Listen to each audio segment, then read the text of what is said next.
हमारे daily Vaser के ऊपर ज़्यादा कुछ बोला नहीं गया और मुझे लगता है कि बोला भी नहीं जाएगा। वो बहुत इतना सीरियस इशू है कि कोई भी इस पे ऊपर हाथ नहीं डालना चाहता। इसके लिए फंड चाहिए। आपके अगर 70% मात्र सैलरी के लिए जा रहा है तो डेली वेजर के लिए जो सैलरी देनी है तो आपके पास पैसा ही नहीं है। और जो कोई भी इंसान ये कह रहा है सरकार में बैठा हुआ कि हम डेली वेजर को परमानेंट करेंगे और जो रेवेन्यू इतना ही रहेगा जितना भी जनरेट हो रहा है, मुझे लग रहा है वो जुमला रहेगा, वो झूठे वादे रहेंगे। 200 यूनिट जो बिजली के हैं वो फ्री किए गए हैं, लेकिन उसमें साथ ही साथ में गलती ये कर दी क्योंकि जो मैनिफेस्टो आया था जब इलेक्शन के पहले जो वादे किए गए थे वो किए गए थे, यहाँ पे कोई भी AAY जो एक BPL कैटेगरी है उसका कोई रेफरेंस नहीं था। लेकिन 200 यूनिट इवेंचुअली उन्होंने फ्री किया सिर्फ AAY के लिए। मैरिज असिस्टेंस स्कीम थी वो 50,000 से 75,000 कर दी, अगेन वो AAY के लिए की गई है, ठीक है। और उसमें PHS जो BPL की ही कैटेगरी है उसके बारे में कोई बातचीत नहीं की है। 70% आपके जो फंड्स हैं वो सिर्फ सैलरीज में जा रहे हैं। बिल्कुल। तो जब तनख्वाह देने के लिए, सैलरी देने के लिए आप 70% आपके फंड से आ रहे हैं तो वो बहुत ही अलार्मिंग नंबर है, क्योंकि आपका रेवेन्यू जनरेशन जो है वो बहुत कम है। 1971 के जो मजारे थे उनको आपने जो है वो ओनरशिप दे दी, उनको मालिकाना हक दे दिया। तो भाई 1947 वालों ने आपका क्या बिगाड़ा है? ये वो जमीन है जब पाकिस्तानी लोग छोड़ के गए थे। अब क्या पाकिस्तानी लोग वापस आने का इंतजार कर रहे हैं? ये जमीन तो यहीं पे रहने वाली है, तो जो कस्टोडियन है उसको मालिकाना हक दे दिया जाए। जेके मीडिया देखने वाले सभी दर्शकों का एक बार फिर से बहुत बहुत स्वागत है। तो लगातार बजट के ऊपर चर्चा हो रही है। आप सबको पता है कि जिस तरह से चीफ मिनिस्टर उमर अब्दुल्ला साहब ने कुछ ही दिन पहले जम्मू कश्मीर की असेंबली में बजट पेश किया और बजट सत्र अभी भी लगातार जारी है और लगातार जैसे मैंने कहा कि चर्चा बजट के ऊपर हो रही है। कुछ लोग ये कह रहे हैं कि बजट अच्छा नहीं है, यानी कुछ लोग बजट की मुखालफत कर रहे हैं। कुछ लोग कह रहे हैं कि लोगों के हित में ये बजट है। कहीं कहा जा रहा है कि ये मिला जुला बजट है।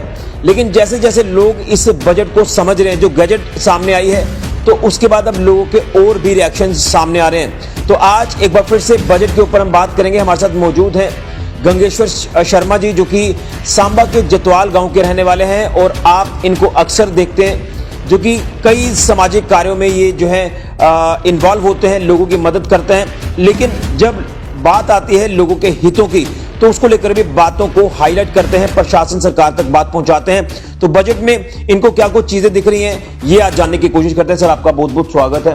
बड़े ही एक जेन्युइन इशू के ऊपर आप बात कर रहे हैं। बजट तो पेश हुआ, चर्चा हुई, मुखालफत हुई, फेवर कहा गया, लेकिन अब जैसे जैसे लोग समझ रहे थे, आपने भी बजट को समझने की कोशिश की है, तो कुछ चीजें आपके दिमाग में आई हैं। क्या कुछ आप अपने सजेशंस देना चाहते हैं? कैसा ये बजट रहा? तमाम चीजें जानेंगे, लोगों तक ये बात पहुंचे, सरकार प्रशासन तक ये बात पहुंचे, इस बजट को लेकर क्या कहेंगे? धन्यवाद। आई थिंक जब बजट कोई भी सरकार पेश करती है तो वो मिक्स रिएक्शन जो आना वो बड़ा जेन्युइन सी बात है, क्योंकि अपोजिशन का काम होता है क्रिटिसाइज करना और constructive criticism is a good thing, right. तो अच्छी बातें भी थी काफ़ी इसमें और मुझे लगता है कि त्रुटियां भी काफ़ी हैं। जैसे अच्छी बातों की बात करें, जैसे 200 यूनिट जो बिजली के हैं वो फ्री किए गए हैं, लेकिन उसमें साथ ही साथ में गलती ये कर दी क्योंकि जो मैनिफेस्टो आया था जब इलेक्शन के पहले जो वादे किए गए थे वो किए गए थे, यहाँ पे कोई भी AAY जो एक BPL कैटेगरी है उसका कोई रेफरेंस नहीं था। लेकिन 200 यूनिट इवेंचुअली उन्होंने फ्री किया सिर्फ AAY के लिए, जो कि बहुत ही माइन्यूट परसेंटेज है। Hardly I think 3 to 5% of overall population रहेगी। तो ये एक क्या कहते हैं गुगली डाल दी इन्होंने। उसके अलावा SMS जो मैरिज असिस्टेंस स्कीम थी वो 50,000 से 75,000 कर दी, अगेन वो AAY के लिए की गई है, ठीक है। और उसमें PHS जो BPL की ही कैटेगरी है उसके बारे में कोई बातचीत नहीं की है। अच्छी बातें थी, लेकिन एक जो सबसे बड़ा पॉइंट जो मिसिंग था और मैं समझता हूँ कि इसको काफ़ी गंभीरता से डिस्कस करना पड़ेगा। काफ़ी सालों बाद हमारे पास सरकार आई है J&K में, तो मुझे लगता है कि अभी सरकार को इसके बारे में सीरियसली सोचना पड़ेगा। वो है आज की तारीख में बेरोजगारी। तो जैसे मैं बजट को देख रहा था उसमें सबसे बड़ा पॉइंट मुझे जो एक बहुत ही ज़्यादा परेशान किया वो ये था कि जो 70% आपके जो फंड्स हैं वो सिर्फ सैलरीज में जा रहे हैं। बिल्कुल। तो जब तनख्वाह देने के लिए, सैलरी देने के लिए आप 70% आपके फंड से आ रहे हैं तो वो बहुत ही अलार्मिंग नंबर है, क्योंकि आपका रेवेन्यू जनरेशन जो है वो बहुत कम है।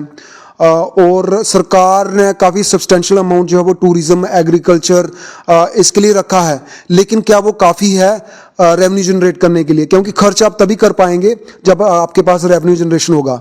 हमारे डेली वेजर के ऊपर ज़्यादा कुछ बोला नहीं गया और मुझे लगता है कि बोला भी नहीं जाएगा।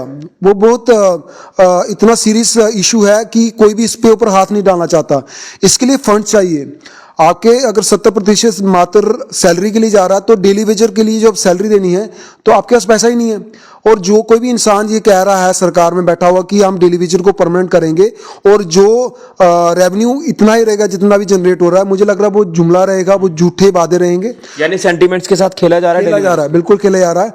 तो डेली वेजर को जो चाहिए वो तभी मिल पाएगा जब रेवेन्यू जनरेशन जो है वो इस तरह से होगा सरकार का यूटी में कि उनको परमानेंट जॉब देने में और उस तरह की सैलरी देने में जो हमारे खजाने उसको ज़्यादा वहाँ पे ज़्यादा तंगी ना आए।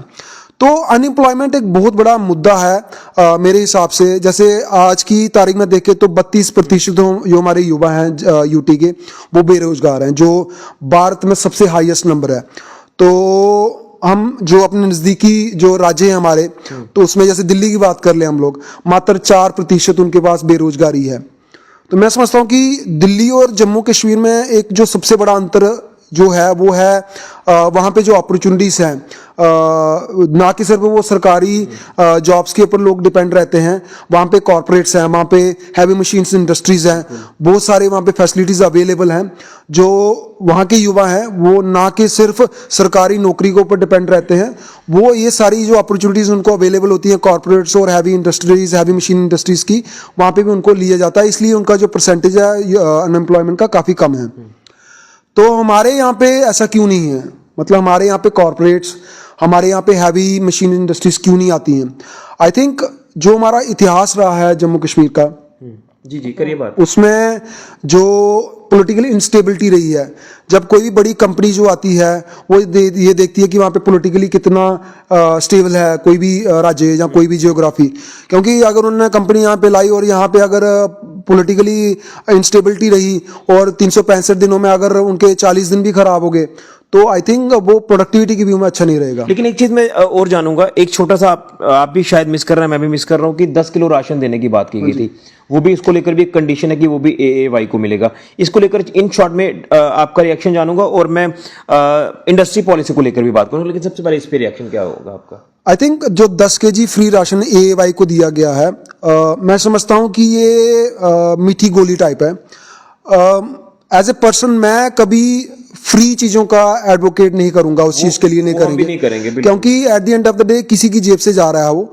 और ये सिर्फ और सिर्फ जैसे दिल्ली मॉडल है, दिल्ली में काफ़ी साल तक लोगों ने फ्री चीज़ें खाई और at the end of the day हाँ मुफ्त की रेवड़ी जो बांटी गई। तो आई थिंक ये बहुत गलत बात है।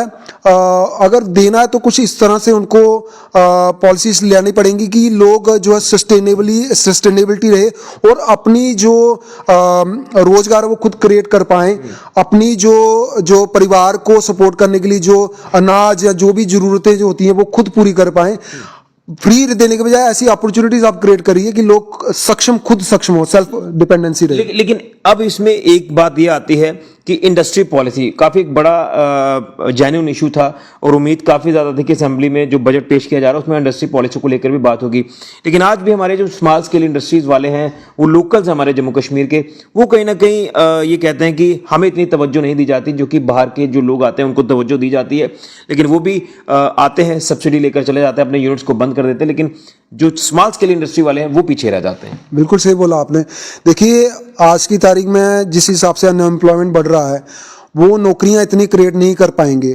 तो हमारा जो इकोसिस्टम एक क्रिएट करने की कोशिश हमारे प्रधानमंत्री लैंड भी नहीं मिल पाती और जो हम इकोसिस्टम एक क्रिएट करने की कोशिश कर रहे हैं कि हमारे जो एंटरप्रेन्योरशिप है उसको वो एक ऐसा इकोसिस्टम क्रिएट किया जाए यहाँ पे सरकार की तरफ से उनको सपोर्ट रहे। काफ़ी PMEGP ऐसे एक प्रोग्राम है, ऐसी सेंट्रल की तरफ से ऐसे सपोर्ट सिस्टम अवेलेबल है। लेकिन हमारे राज्य को भी कुछ चाहिए कि वो ऐसी पॉलिसीज बनाए यहाँ पे जो स्मॉल स्केल इंडस्ट्रीज हैं वो लोग जो है वो खुल के उसके बारे में बातचीत हो, जैसे ट्रेड एग्जीबिशन होना चाहिए। आप मुझे ये बात बताइए कि यूटी में, हमारे जम्मू कश्मीर में लास्ट ट्रेड एग्जीबिशन कब हुआ था? जम्मू नोएडा चले जाइए, आपको हर महीने 2-3 ऐसे ट्रेड एग्जीबिशन मिल जाएंगे। अभी मैं खुद फर्नीचर का एक एग्जीबिशन था नोएडा में, वो अटेंड करके आया हूँ। तो उसमें क्या होता है, एक एंटरप्रेन्योर माइंडसेट जो क्रिएट होता है, तो सरकार की तरफ से एक इकोसिस्टम क्रिएट करने की जरूरत है, और तभी अनएम्प्लॉयमेंट के ऊपर आप रोकथाम कर पाएंगे।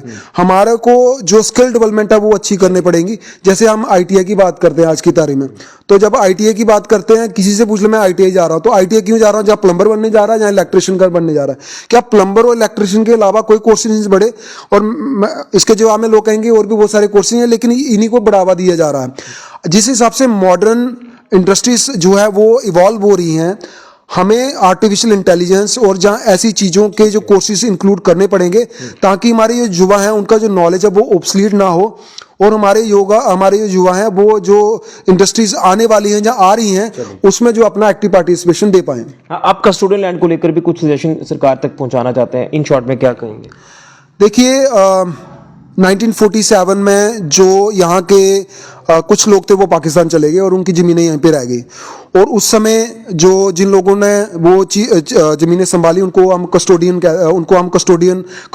जिनके रह गई उनको कस्टोडियन लैंड कह रहे हैं हम आज की तारीख में। तो जो कस्टोडियन लैंड है वो उसको आज तक उसको ओनरशिप नहीं दी गई है। जिसके पास कस्टोडियन लैंड है वो उसको गिरदौरी उसके नाम पे है, लेकिन मालिकाना हक उसको नहीं दिया गया है। 1971 के जो मजारे थे उनको आपने जो है वो ओनरशिप दे दी, उनको मालिकाना हक दे दिया। तो भाई 1947 वालों ने आपका क्या बिगाड़ा है?